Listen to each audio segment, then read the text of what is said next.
Welcome to episode 204 of In Touch with iOS, the show that talks about iPhone, iPad, Apple Watch, Apple TV, and related technologies. I'm your host, Dave Ginsburg. My co-host, Warren Sklar, is here at the beach house. How you doing, Warren? I'm all discombobulated, but I'm doing all right. I'll settle in soon. I just got here, and it's a change, but it's good. All right, good. Well, I'm glad you're here. I'm also glad Jeff Gamet's back. As always, great regular contributor. Thanks for being here, Jeff. What's going on? Thanks for letting me come back yet again. I know I say it all the time. I'm so surprised you keep letting me back. But yeah. So door's thanks. open. Yeah. Might as well let you in. No, thanks for being here. Appreciate it.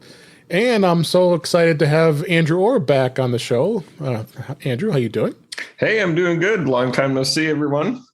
Yeah, I'm so glad you were able to make it this week. And we got, I think we got plenty to talk about. You've got a few weeks left until WWDC, but we found some good stuff to talk about. Lots of good news stories. So iOS 15.5 was released. We're going to have dig into that a little bit because now we could get real deep into it a little more. And a couple other things we'll talk about here. But let's jump right into the news for this week. First story is Apple now letting developers automatically charge for some subscription price increases. Apple this week that's implementing a new subscription feature that will allow customers to be charged automatically when an app's subscription price goes up, which is not the way the subscriptions worked at the current time. Right now, customers must explicitly agree to a price change and with the cost of a subscription increasing through it. Agree to new price interface. If the customer does not tap on agree when the warning comes up, their subscription will be automatically canceled. But that's changing. Going forward, the developers will be able to increase the price of a subscription and have it auto-renew, with customers simply being informed rather than needing to outright agree. Apple says this. That under specific conditions and with advanced user notice, developers can offer an auto-renewable subscription price increase without the user needing to take action and without their subscription being impacted. All right, now I'm having a little problem with this because I want to be able to control what subscriptions I want to keep and if I want to get rid of them. I'm a little worried about this. Jeff, what do you think? I think this is a crap idea, and it's crap that Apple did this. It really is. I mean, seriously. Now, okay, on one hand, I can appreciate the potential logic behind it, where a lot of people might be misunderstanding what these dialogues have been, and then developers end up missing out on a recurring revenue that they should otherwise be getting. That said, no. At no point should price increases happen without my knowledge or consent. And I am totally fine with a system where if I choose to not consent to the increase, my subscription ends at, whatever time frame is left before the increase would go into effect. I think this is a really bad idea. I think this is a customer hostile move. And this does not feel like Apple to me. Sure doesn't. What do you think, Andrew? Yeah, I'm not really a fan of this move. I think, Dave, you kind of answered what I was going to bring up, and that is I really, really hope that developers will at least warn people that a change will happen instead of just some secret price increase that you may not know has happened. Yeah, no, definitely agree with that. And I like what Jeff said. I'm just absolutely shocked that they're even considering this. I mean, they were always an advocate of pushing the fact that you'll get an advance warning that your subscription is about to be renewed, and it gives you the opportunity to opt out if you don't want to continue on with it. But then you got to go through the hassle of getting a refund if you wanted it not to have it anymore. Yeah, I mean, at least they do have to tell you, hey, this automatic increase is coming. Right. Still, this should always be opt in, not opt out. Yeah, absolutely. Got thoughts, Warren, on that one? Yeah, no, I fully agree with you guys. I mean, it's not really Apple-like to even do that. To be honest with you, and also I put the beta on. So I don't know if it was a beta or if it was from yesterday, but when I opened up App Store, I got some kind of notice that looked like something about if you want to opt into ads or something. So they're doing things that they kind of yell at other people for doing. So,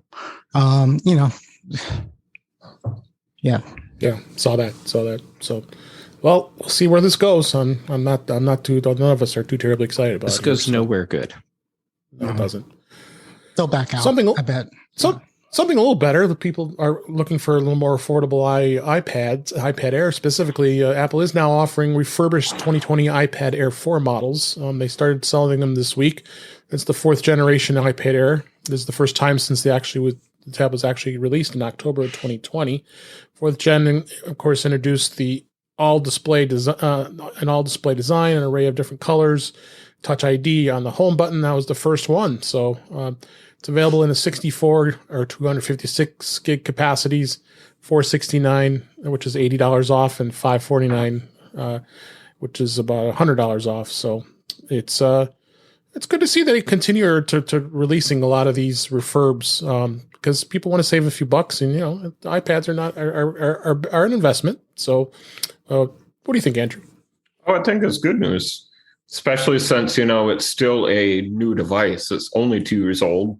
Maybe that's a little bit old in the fast-paced tech world, but it's from Apple, so I think it's going to be a pretty solid device, even at that age. Yeah, absolutely. Jeff, what do you think? Solid device. It's great to see Apple offering the discount, especially since they're going to let developers raise our rates on us. Okay. Warren, you going to run out and buy another iPad? By the way, I'm going to be a butt about the Apple subscription thing for a long time. As you well should be. I think we might have a talk there tomorrow. Yeah. What do you? No, this is the last gen, right? The last gen Air. The 2020 Air. Yeah. I'm tempted. I mean, I am tempted, but you are iPad-less. No, I got the Mini 6. Oh, you still have the Mini? Okay. Yeah. I can't keep track. You buy things so often. No, nobody knows anymore. I don't even know anymore. So check it out. Next story here was Amazon. Their new Freevee service is now available on the Apple TV. Amazon Freevee is also known as the ad-supported video service that used to be called IMDb TV. Now has an app that's available on the App Store for the Apple TV. Wow, yay! According to Amazon's website, Freevee is an ad-supported streaming video service that is available in the U.S. It's separate from Amazon Prime Video, which requires Amazon Prime subscription and entirely free to watch. But there's no option to skip ads or turn off anything. So it's similar to just like what Pluto TV and a lot of those other free services. And I actually enjoyed watching some of the things that are on Amazon. I should admit I like Judge Judy. She's still around. Yeah. Is she still doing shows? Judy Justice. So oh my goodness. It's entertaining. She must be. There's a lot of other things on there too, but it is cool that a lot of old shows. I like watching the old match games from the 70s. It's always fun to watch. But there's a lot of new release shows, and it's ad supported. But what do you think, Jeff? I think this is. I'm glad they finally are having it on the Apple TV, because it was harder to watch. You had to either watch it on an app on an iPad or an iPhone, or bringing it to Apple TV was overdue. Changing the name, I think the name is stupid. Very stupid. But the other side of it is calling it IMDb TV. Most people, I think, associate IMDb with just being able to find out who that actor was in the one show they watched and where else they recognize him from. And they don't think about the fact that they can watch streaming content there, even though there's always like some big banner about it, but people just didn't see that. So it needed a new name, and having Amazon on the name Amazon on it I think is going to help it immensely. That's why I said Judy was. I'm surprised she went with this. She was on doing her show for 25 plus years. I mean, she's number one daytime show, but she was able to jump on to this, go on to the streaming world because she was fed up with the way CBS was treating her. So yeah, she was pretty pissed off at CBS. She should sue him for something. Yeah, she should sue them for raising the subscription rate without telling her or something like that. There you go. Good tie-in. You got any thoughts, Andrew? I think it sounds cool. I've never actually watched anything from Amazon. I don't have Amazon Prime, but okay. I mean, it's free. I'll check it out. Yeah, there are some cool shows on there, and I think there are some originals as well. So, okay. Only you have to put up with ads, but just like Pluto TV, which is another free service, which I still am blown away that Pluto TV is free and that there's the mass amounts of content. And like we talked about pre-show, Star Trek is on there. They show The Next Generation, and they show other Star Trek stuff, but all of a sudden Strange New Worlds shows up on the free service, at least the first episode. I haven't looked lately. I don't know if they're going to continue on. It might be just a tease to get people to Pluto TV makes real good sense to me. Yeah, if you want to do everything you can to screw Netflix and to draw as many people away from Netflix as you can because you've pulled all of your content back in-house, then what you need to do is set up a back catalog of free streaming. Because for a long time, that was the big draw for Netflix. It was all the back catalog stuff.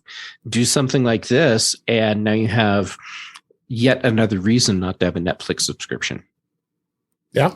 And Netflix already, we've talked about previous shows about them, trying to crack down on password sharing and all that fun stuff, and maybe having a streaming model or even other things. So we'll see what the streaming wars just continue on to rage, and I'm actually glad to see it. It's good competition. It's causing these services to become more competitive and giving us more options for entertainment. So next story here. This is this was interesting. New iPhone tap to pay feature is now already available in the at use at the Apple Park Visitor Center. Back in February, Apple did announce a new system called Tap to Pay on the iPhone, which allows an individual to take a contactless payment only using their iPhone as a payment terminal.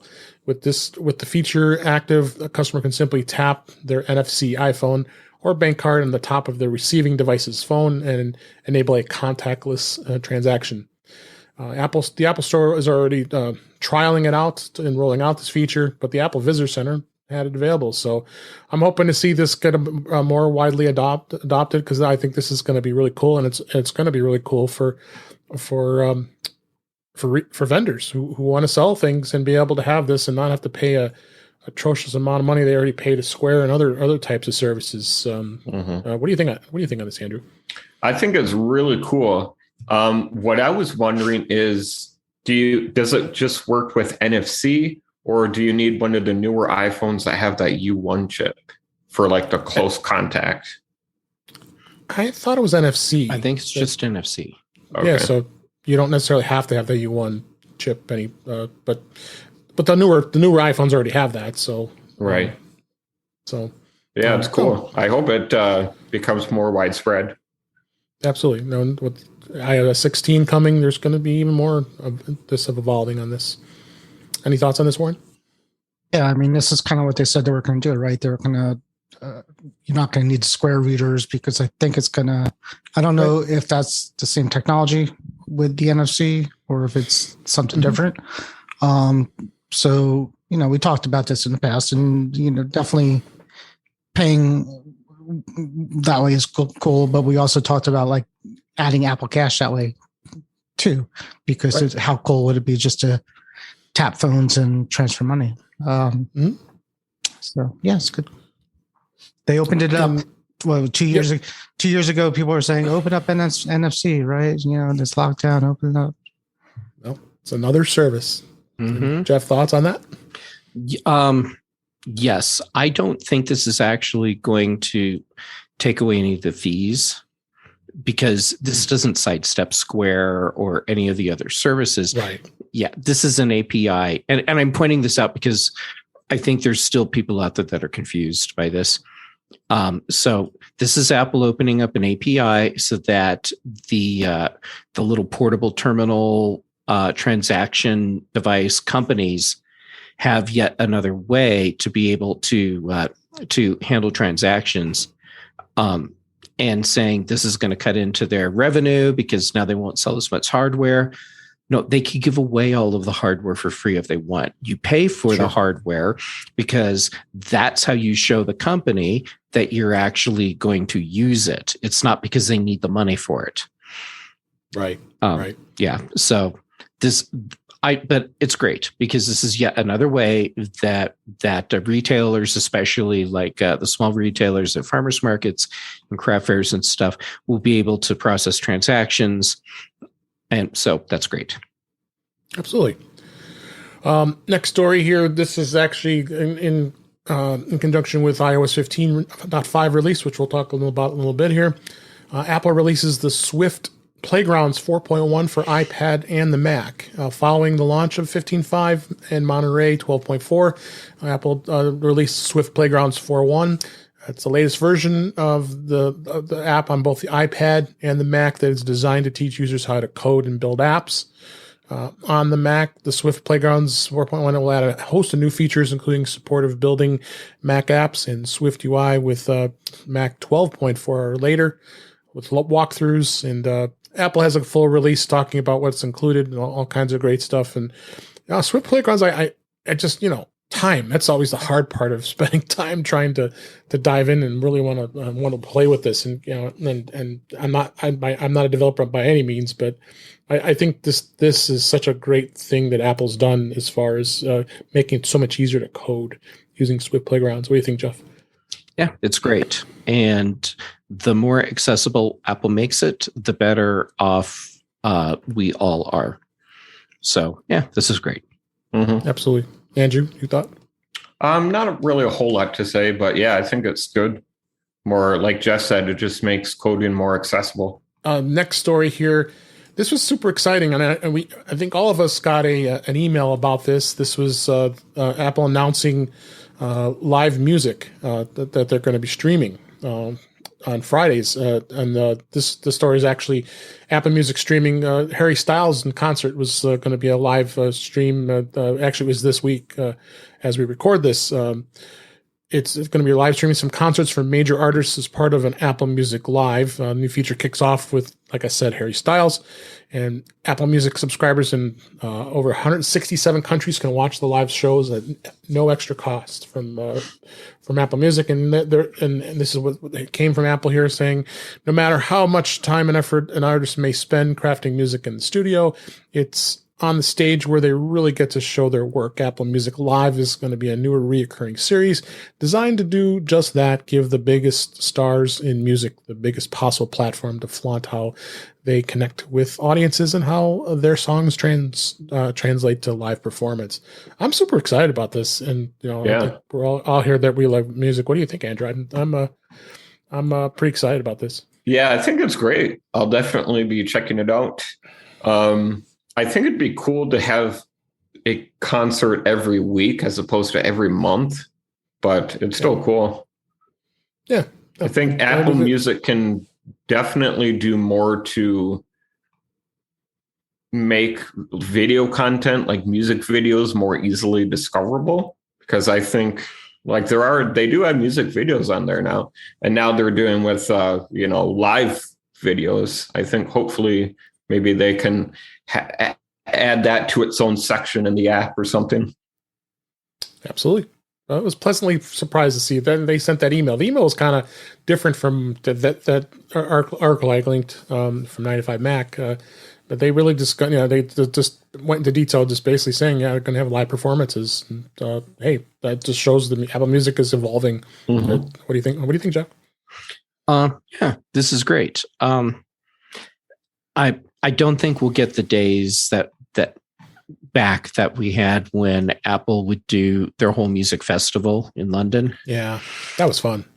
Yeah, that was really cool. So doing this, this is great. I mean, they've always been really good about being pro music and pro artist. So whatever they can do to help keep that going is great. And here we go. Now on Friday evening, we can all sit on our couches, have a bowl of popcorn, and watch Harry Styles sing. There you go. And I can't wait to see who's next. Yeah. Me either. Next story. iPhone made up over half of smartphone shipments in North America during the first quarter of 2022. It was a new report. Shows that iPhone accounted for over half of smartphone shipments in 2022, achieving a 51% market share, powering by strong performance of the iPhone 13. It just really has been powered by Apple's strong growth, as the analysts have said here. And iPhone 13's popularity has just been the key driver. It's been a super popular device, and it's showing here in the chart here that they had over 19.9 million shipments in the first quarter. And 51% over 27% on Samsung. Oh, wow. This is some great numbers here. What do you think, Jeff? It's great, and at the same time, it's not that big of a surprise. No, not at all. Yeah, I mean, it's no secret that iPhone is the dominant smartphone in the United States, not worldwide, but definitely United States. Right. And there you go. Now we have more numbers to back it up from not Apple. Yeah, the Android's going. What do you think, Andrew? Yeah, it's nice. They said, the 13 is as strong as ever. I know that I like my iPhone 13, so yeah. Absolutely. Next story, Apple launches a new training and certification program for iPhone, iPad, and Mac. Apple has introduced updated training courses for IT professionals looking to be certified in deploying, managing, and supporting the Mac, iPhone, and all Apple devices in the workplace. Apple had previously promoted its schemes for training educators on how to use the iPhone, Mac, and iPad. Now it's announced a more involved scheme for IT professionals. Following its new courses will get people certified in all aspects of Apple technology, which said it was needed. And I will understate that this was incredibly needed because their site was god-awful horrible for so many years. I mean, all they had was basically the certifications for being certified in Mac OS, but those kind of went from the wayside. I buy the Apple reference guides every year and try to get the time to get certified, but it kind of just disappeared, and you don't see too many other places doing this stuff. But I went to the site. I know, Jeff, we talked about this previous to the show here, and I when I used to share with you guys, and I said, God, the site is just amazing. They got lots of great tutorials to go through, and you could easily become certified pretty quickly. What do you think? I want to be happy that Apple did this. Okay. But, okay, here's the problem. Why wasn't this done years ago? They don't deserve praise for this. Yeah. All they deserve is seriously, it took you that long. This has been necessary for a long time. If Apple has wanted to really back up the fact that or what they're pushing, which is that they're serious about the enterprise environment, okay, well then be serious about it and commit all the way and have the resources there for the certifications and have them here years ago.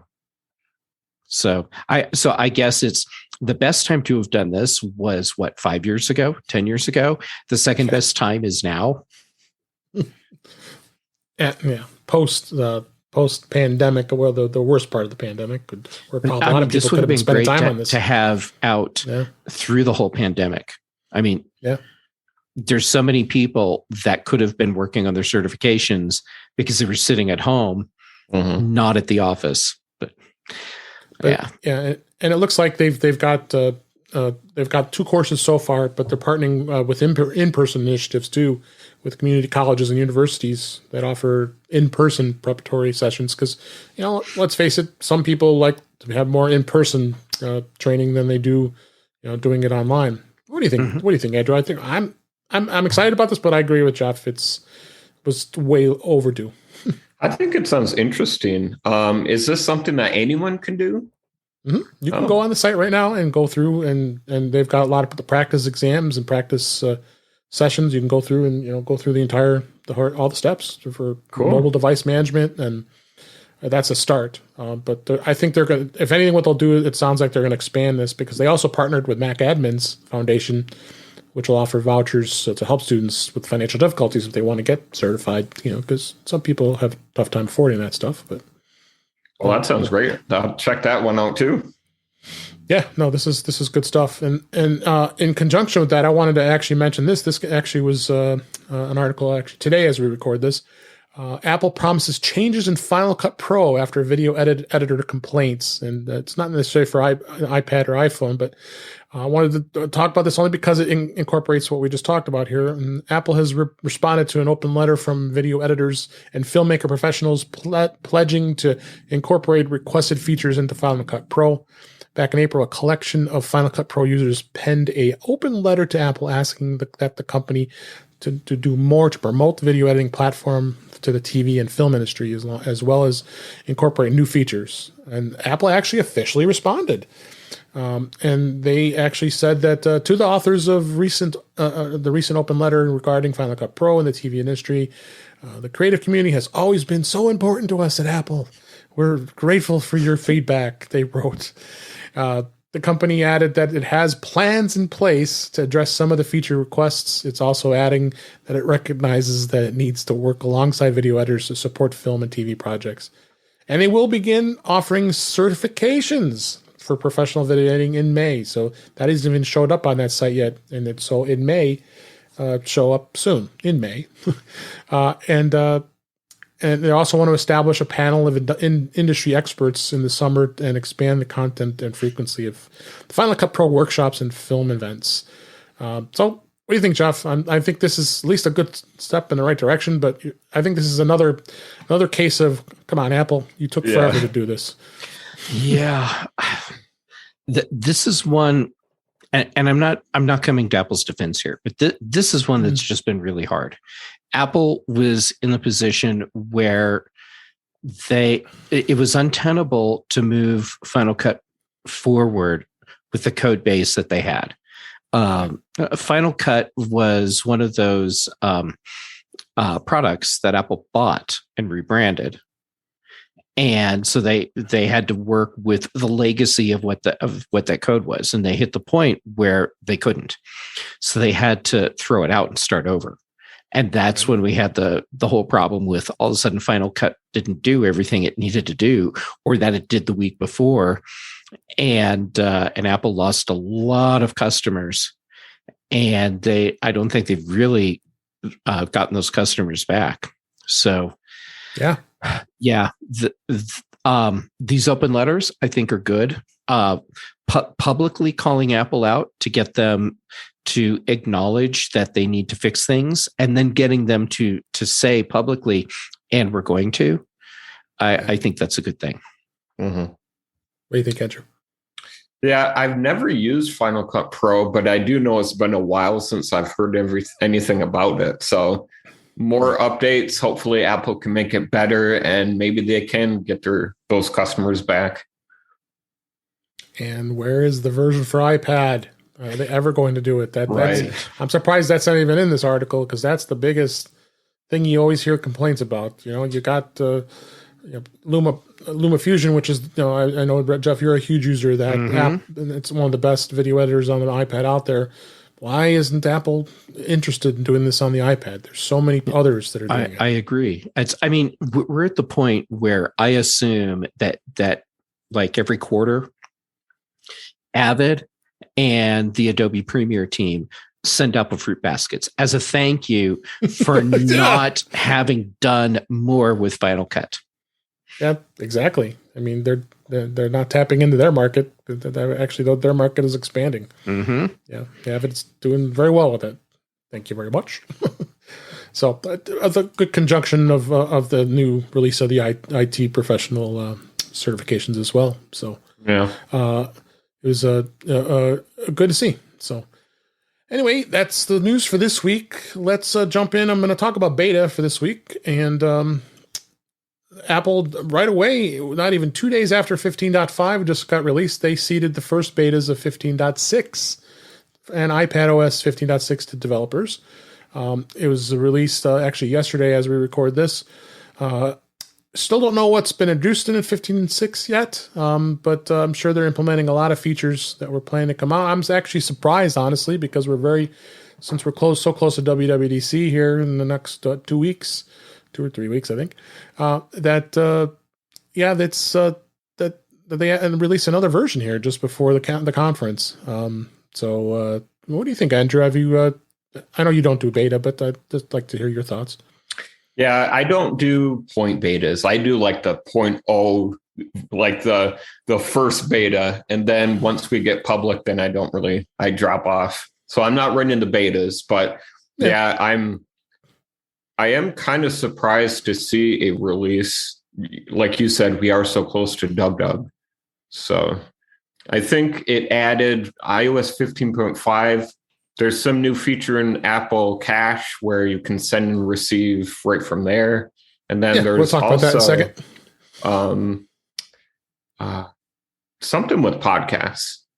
Yeah, we're going to talk about that in just a minute. I just wanted to hit 16 here, just real quick. So interesting. What do you think, Jeff, before we move on here? I think that 15.6 is in beta right now because Apple wants to have it ready for stuff that's coming, will be announced maybe during WWDC.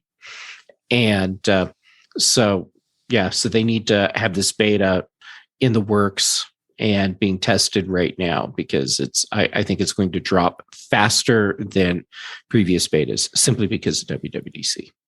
Yeah, like I said, surprise. It was only 2 days after the .5 release to go right to .6. Yeah, but we've also had updates roll out where we have a beta that's leapfrogging before the public release comes out. So Apple doing weird things with timing is not unprecedented. But true. Yeah, I think Apple's tipping their hand a little bit. We don't know what they're doing, but they're doing something. Yep, and that also includes tvOS 15.6 and watchOS 8.7, as well as HomePod 15.6. And Monterey, they went right to 12.5. So they're staying consistent. I like it. I mean, I like that they're staying consistent across all their OSs, and because a lot of times they, especially Mac OS would fall behind, but it looks like they're staying pretty consistent along the lines here. So, let's move on and let's talk about iOS 15.5. It was released, like I said, on this week, and some of the features that we've been talking about over the last few weeks during beta. As you mentioned, Andrew, yes, the podcast app was updated. It's going to now finally include a setting that allows users to limit the number of episodes stored on their iPhone or their iPad. It'll also automatically delete older episodes and prevent the app from taking up too much space on their iOS devices. Long overdue, don't you think, guys? Mm-hmm. How was that not there from the beginning? Oh, that's why I stopped using the Apple Podcast app. I have all the podcasts in there, and I like, I don't listen to every single podcast I have. I like to have it in my list so I can look and see what's available. And that might pique my interest. I don't listen to every, like we've all said, we don't all listen to all that many podcasts all the time. I just don't have time in a day to do it. But I like to have them in, and that's why I always liked Pocket Casts, because it lets me just have them all in my list, and I can go in and jump and listen to it when I want to. But yeah, it was long overdue, and I think that they're trying to they're trying to be relevant with their app, because there's a lot of other third party ones that, and we all have our favorites that they like. So, did you have any thoughts, Andrew, on this? The other thing I was trying to think of was they also offer annual subscriptions now for creators, Right. which I think is nice. I think annual is maybe more of like a stability thing, like that's more in the future. So I'm sure that gives the creators a better look at, their finances. Mm-hmm. Yeah, absolutely. And I think that's going to be a big wave here. Apple has already been pushing, trying to get, like you said, content creators to be able to have an option to be able to have a subscription type service. I don't know if they're going to make huge amounts of money on it, but at least it gets some activity and gets some interest with that. So the Apple Cash Card is now, and I'm really happy that they did this. If you go into your wallet, go to the Apple Cash Card. Now you don't have to dig deep to find the place to tap the request and the send button. You just go right to it. Looked at that. Yeah, so you're able to actually much easier to manage your cash. Right there, request and send right there. It's right there in the card, so you can do a quickie to be able to do that. So, so that's huge. So that's another improvement. All available for you now. So, and we're going to talk about security here in just a minute. And so I'm so glad we have Andrew here this week. We could talk about the security portion of this. That's a big piece of this. The Home app now has Wi-Fi signals bars that you can actually ensure that your HomePod is on a connection that has a connection in the Home app. What a concept. So, and I know, Jeff, you've always had voiced your opinions about the HomePod and its frustration, HomePod Mini, with this. And we'll talk about the HomePod update here in a minute. But no, this is great to see. This is there.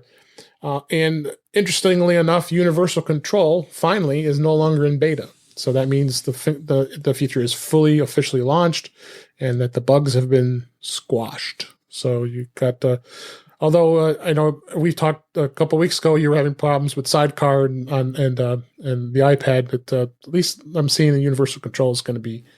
I haven't had a chance yet to test after doing the updates. So I'll have to report back later on if it's working for me. Absolutely. I guess now the Apple Card is now referred to as refers to the physical Apple Card as the titanium card. I didn't even notice that one. You go in the Apple Wallet. Does it actually say you look at the card and where does it say that? Maybe you tap the card, the virtual card number. I don't know. See where that says that. Weird. Okay. Maybe it's in support stuff. I don't know. Yeah. And external links in the Reader apps. iOS 15.5 adds support to the external link account entitlement that designs to allow Reader apps to add a link to an external website for account creation and management purposes. An external link will allow the app to, like Netflix, to offer a way to sign up for an account outside of the App Store and its in-app purchase system. Long overdue. We've been talking about this for a while. And so glad that they're doing this. And remember, we had a discussion about this one, photo memories. It's a bit of controversy here. 15.5 adds this list of sensitive locations in the Photos app, which means that those locations are blocked from showing up in memories. Including in this list, so far, it's all that's been found is various concentration camps and Holocaust memorials. So they won't show up in the photo memories. I still don't understand that. So I'd like to know where this is going to expand on. I mean, this is, are they going to go? They're obviously going to go beyond this, and this list could start growing. I would think. I would assume it's going to start growing. You would think, but interesting that they started with that. So. Yeah, and if they're going to have that, are they going to add in U.S. internment camp locations? Yeah. And I'm not trying to be facetious. Like, I mean, seriously, No. but what's going to be the criteria? That's a good question. And then I think, as I've been scanning the news and others that have been talking about it, it's unknown where this is. And Apple was, we mentioned in the previous show, that this has been something that's been kind of quiet. They really haven't said much about it, and it was kind of like a hidden. That's what grabbed our attention. We talked about it a few weeks ago. Why is this? This was like a kind of casual mention, but it is kind of interesting. Yeah. Did you know about this? Did you know about this, Andrew? At all? Only a little bit. I just saw it briefly in the news. So does it happen automatically, or is this like a toggle? There's no you can setting. There's no setting. You have no control of it. So, like, I mean, basically, the photo memories, as people don't know, you've got your photos that you have grouped up, and it just brings up memories of places and things you've done. And I mean, it's kind of a fun thing, and it does, but it's going to avoid. And I like to know how it's going to know that those were other than probably the if it senses what the location was when you took the photo. It's probably Yeah. Is it going to have context for that though? Like, yeah. If I take photos at the White House in the United States, okay, maybe I want those included in my memories. Yeah. But if I was taking those photos on January 6th, well, maybe not. Yeah. So it's definitely going to be interesting to see where that goes. So anyway, we talked that to death a few weeks ago. I don't think we know where that's at. So, but I wanted to tap it a little bit with you being here, Andrew, is to talk about the security updates here. And Apple actually did a good job of actually providing what the security content of everything was with iOS 15 and iPadOS 15. I don't know if you had a chance to take a look at this, Andrew, but a little bit, yeah.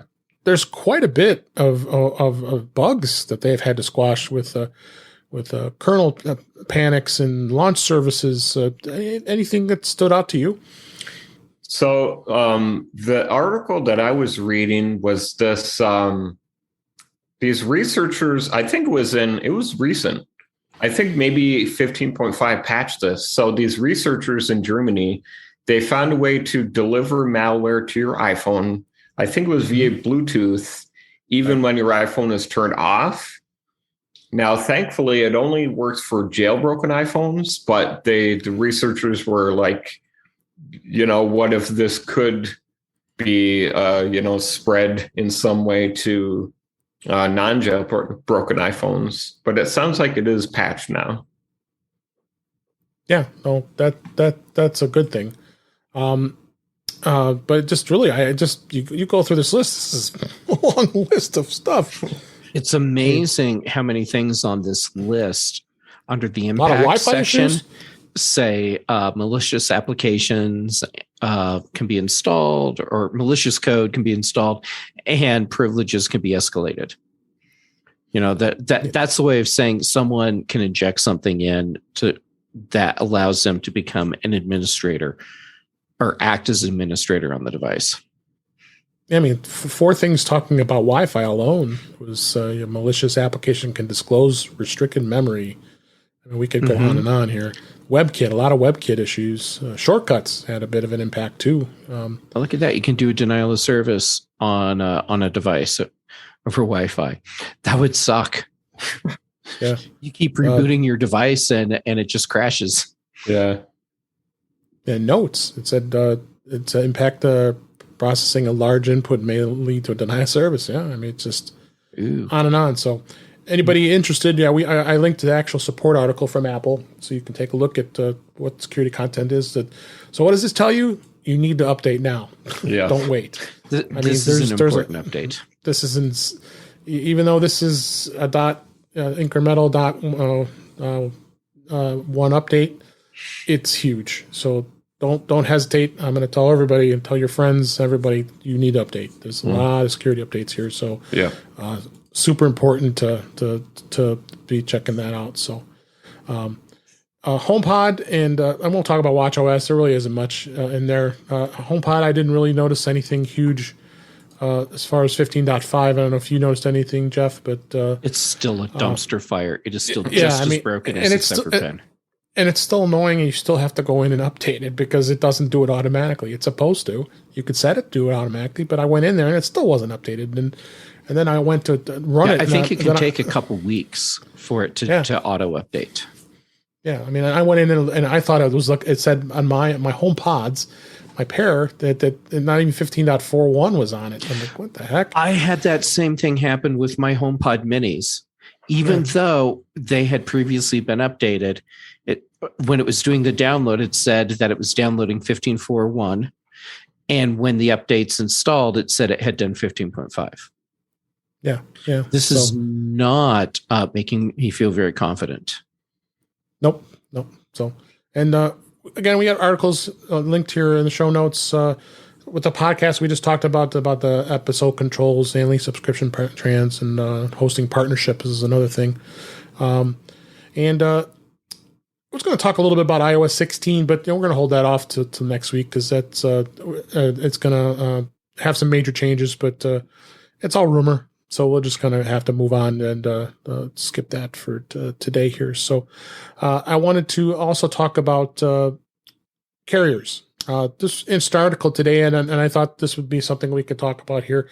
What's the best phone carriers out there? Verizon versus T-Mobile versus AT&T, and the more affordable iPhone plan alternatives. This is a long article that was on 9 to 5 Mac here, and I wanted just to kind of talk about our experiences and where we are with this stuff. I think eSIM is really coming to being as far as the device and your iPhone, and I really love the fact that now you don't even have to have a SIM card anymore. eSIM is just working really well, and it's looking like T-Mobile and Visible, which is Verizon's MVNO, that they're taking advantage of a trial, so you can actually do a trial of testing the Verizon network and the T-Mobile network using an eSIM. So if you have, because that's what's the hard part, and you were never able to do a trial because you'd have to go into the store, get a physical SIM, put it in your device to get it to work. So here's an opportunity, because that's the first thing that people complain about is the fact that the carrier may not be good to where you live. Andrew, where you live is what service do you have, and is it good for you? Yeah. So I use what you mentioned, Visible. That runs on Verizon's network. I think is great. I've never had any issues with it. I think it was probably a year or two now, but I'm pretty sure I did do that T-Mobile, download the eSIM, test drive our. Mm-hmm. I think it let you test drive the network until you hit maybe 15 gigs. And I thought that was fun. Yeah, that's great. And be able to not have to pay for it if you're not happy with it. So, Mm-hmm. And Jeff, you have AT&T. You've been happy for it in your area. Yes, and when people ask me what carrier should I go with, I ask them which carrier gives you the best coverage where you're going to use your phone the most, right. And that's how you make your decision. And for me, it's been pretty consistently AT&T, but. If I lived in a different part of Boulder, then I would have Verizon instead, because it just depends on where you are. For me, I had AT&T for many years and decided to jump ship. Went to T-Mobile about almost 3 years ago now, and T-Mobile has been great. I mean, we've got really good coverage here. The 5G here is pretty phenomenal, being in the Chicago area. So I know 5G may not be as good in your guys' areas as mine, but it's a good thing to see, and you can look at some of the other carriers like Visible, which is a good option. I know AT&T does Cricket. You also have Mint Mobile, which is T-Mobile. Ryan Reynolds owns that company, and that you're seeing tons of advertising about them. So check out the MVNO carriers, which kind of piggyback onto all these major carriers, and check for yourself and see what the incentives are available. This is a great article. Take a look and review this and see where that goes here. So I think it's something definitely to take a look at and be interesting about it. So, Dave, I think the MVNO thing is actually really important. So how about if I modify my advice, which is find the carrier that gives you the best coverage where you can use your phone the most. Now find the MVNO that uses that carrier and see what deals they offer, because you'll probably get a better deal through the MVNO and you still get the same coverage. So there you go. Yeah, absolutely. Yeah, because for example, Visible, that's very affordable. Like you get unlimited everything for $40 a month. And they have this thing called Party Pay where you can like join up with other people and like reduce everyone's bills, get reduced. Yeah. Well, that's cool. Mm-hmm. That's awesome.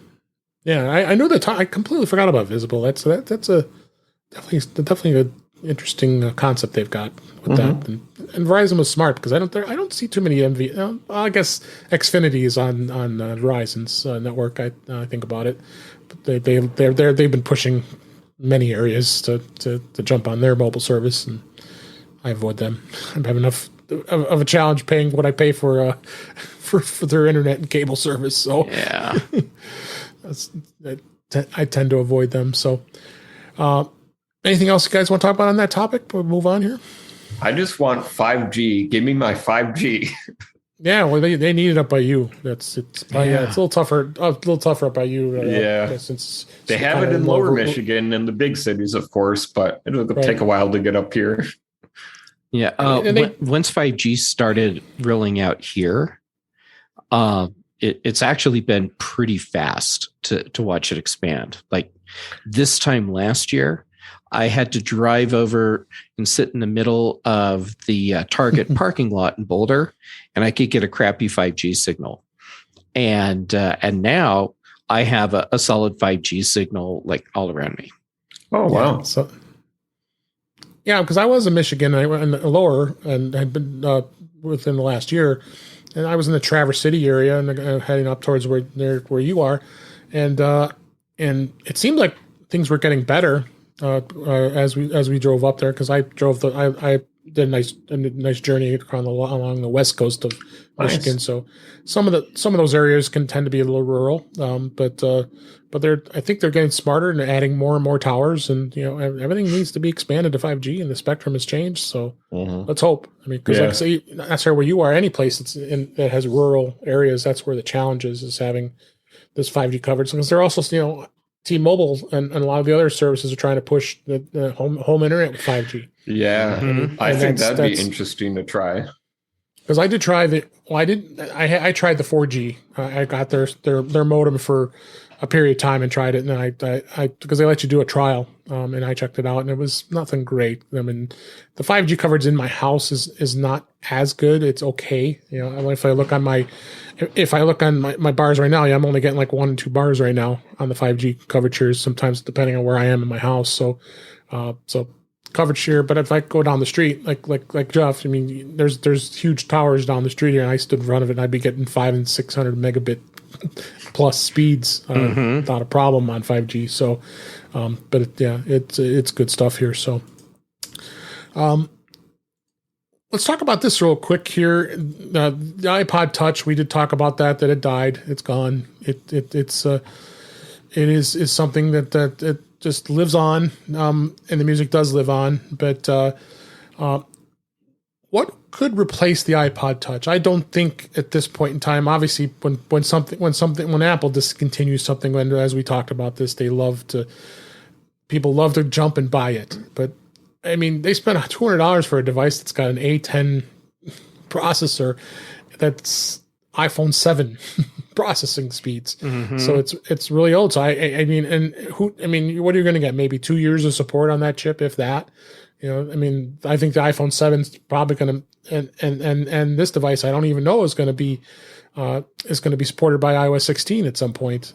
So it's not kind of worthy of this. What would you, Jeff? What would you say if someone says, "Well, I really want something as a music player, but I don't want to have an iPhone. Don't want to I don't want to have to pay for iPhone type service." What would be other alternatives? Do you think? I tell them to look at used iPhones and buy one, and don't put a SIM card in it. I would tell them that they can gang up features, and like if they wanted to have an iPad to do a lot of other things, well then okay, maybe that's your music device. But at this point, telling someone to go and find a used iPod Touch, that's a really hard sell. I mean, unless they were like really low priced. But they're not, because you go on eBay. They're like, people are insane amounts of money for these iPod Touches. Yeah, well, even before they were officially canceled, the eBay prices for iPod Touches were way too high. Yeah. So yeah, it's Yeah, just find someone that's selling an old iPhone and just go with that. or you can buy like an SE, even if you got the previous gen, not the 5G, even the 4G iPhone SE, you probably can those could be had for a good price. And you got it as an option if you want to have it to have a phone at some point, or even the current version SE, you spend a little extra money on it, but it's going to last you for probably a good 5 years, and you don't have to have a SIM in it. Yeah, if you pay cash for it instead of doing it as an installment plan, then you get an unlocked device, and then you can just not put it on a carrier, and it'll work just fine. Yeah. Like an iPhone 12 or 12 mini would be a good choice too. But the one thing you do have to be careful of is buying secondhand iPhones, because sometimes you don't know what you're getting into. So buyer beware. What would you do, Andrew? Is that what you would tell people if they asked you? My answer was the same. Maybe find an old iPhone, because I don't think they have those cheapo MP3 players in stores anymore, because I haven't used one in years. Let's see what's on Amazon. Oh, yeah. I who knows if there's any of those around. I did post something, and I was able to get a hold of some old iPods. I got my hands on an old first generation iPod. I took pictures of the 3 models I had. I put it on social media, and it was kind of fun to go back and be nostalgic and looking at that first generation iPod with the FireWire connector. And there's like this whole market of garbage MP3 players that look like knockoffs of old iPods. On Amazon. Oh yeah. For $19.99, you can get. There's not even like a name on this, but it looks sort of like, remember the old iPod Mini, where it was like you took a toilet paper tube and squished it, but it was made out of metal. $20, 16 gig. Oh no, it comes with a 16 gig memory card, so you could put in a different memory card and have more storage on it. Oh my God, you can even find stuff for like $50, or oh my God, the Hi-Fi Walker H2 high resolution Bluetooth MP3 player, DSD DAC, portable digital audio music player with memory card and HD something something. Isn't that a great name? $125.99. Oh my gosh.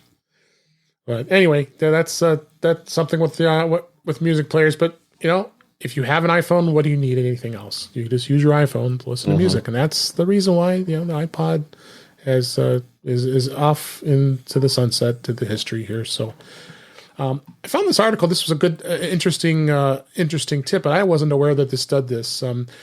How you're able to silence an alarm on a family member's iPhone, and when you're using your own iPhone. If you do live in a family's household, there's a good chance that at some stage you'll be able to be disturbed by someone else's alarm going off on their iPhone. Believe me, I experienced that many times. But of course, the iPhone is out of reach, so you have to sit and listen to that alarm for forever. It becomes quite irritating. But if you own an iPhone or an iPad and it's nearby, there is a handy trick that you can actually silence that alarm without you having to get up. So next time that you hear that alarm, you go to a family member's iPhone and your own iPhone or iPad with an earshot and simply say, "Hey, yes, lady, turn off the alarm on this person's iPhone," or the name of whoever's iPhone it happens to be. Siri will ask for you to confirm that you want to stop the alarm going off on the person's iPhone, and you can respond with a yes or no. You can also tap the same 2 on-screen options that are on there too. That pops up on the screen. I didn't know this was on here. I mean, I think you can do this on the HomePod too. This is for family plan family subscriptions, plan, right? Yeah. Okay. Yeah, you have to be family plan, right? Family household. So, I mean, so we do have, like my wife and I are on our family plan. So, I mean, and this may not apply to you guys, but I thought this was interesting, because there's sometimes a lot to say. I mean, yeah, if you got your friend next to you that you're not on your family, you're not going to be able to turn their alarm off unless you go up to their phone and do this. But this is a great way to be able to shut that sucker off here. So I think it's cool. Yeah. So And let's go ahead and wrap this up for this week. We are at the top of the hour, and this was a great show. Appreciate y'all being here. So let's go ahead and wrap up. That is a wrap for this week. Please send your comments, questions, and suggestions to our email address, feedback@intouchwithios.com. You can follow us on Twitter @intouchwithios. Support the show. Buy me a coffee at intouchwithios.com/coffee. We would really appreciate it. You can also become a Patreon of the show by going to patreon.com/intouchwithios. We have 2 tiers available to support the show. We would really appreciate it. Make sure you like, share, and subscribe so you are notified when we are live streaming on our YouTube channel, which is on usually Thursday nights at 8 p.m. Eastern, 5 p.m. Pacific at youtube.com/DaveG65, where we have all the past shows in audio format, as well as all the live streams that we've done. Visit In Touch with iOS magazine on Flipboard, where many of the topics we discussed, including today, are flipped into that magazine. Good place to check out those articles if you don't already see it in the show notes. That link is in our show notes. You can subscribe to the show in your favorite podcatcher, including the Pocket Casts, Apple Podcasts, and many others. But better yet, go to our website at intouchwithios.com, where all the links to all the ways to listen to us are there. I am Dave Ginsburg, and you can find me on Twitter at DaveG65. Jeff Gamet, as always, thanks so much for being here. Where can people find you? Well, as always, on Twitter and Instagram, JGamet on both. YouTube.com/JGamet for my occasional videos. And Tuesdays on Mac Voices Live, Thursdays early in the day on The Big Show, here with you Thursday evenings, and then back again Friday mornings with you on the Mac, the Mac Show, and then also on The Context Machine with Brian Chapin. Yep. So make sure you go listen to that latest episode. That was a great show about Picard and Star Trek. Yeah, it turns out that there's a lot of Star Trek trivia that I assumed Brian knew. So I had to give him a little bit of learning. Yeah, there you go. Andrew Orr, thanks so much for coming back on the show. We really appreciate it. I hope you enjoyed yourself. And where can people find you? Yeah, thanks for having me. Right now, you can find me on Twitter at Andrew or Not. And for now, that's really the only place you can find me on. I might be on other platforms in the future. Who knows? Let's hope. We're going to be looking for you. But thanks again for being here. Really appreciate it. And thank you for listening. I hope you enjoyed the show, because we enjoyed doing it. And we'll get talking again soon.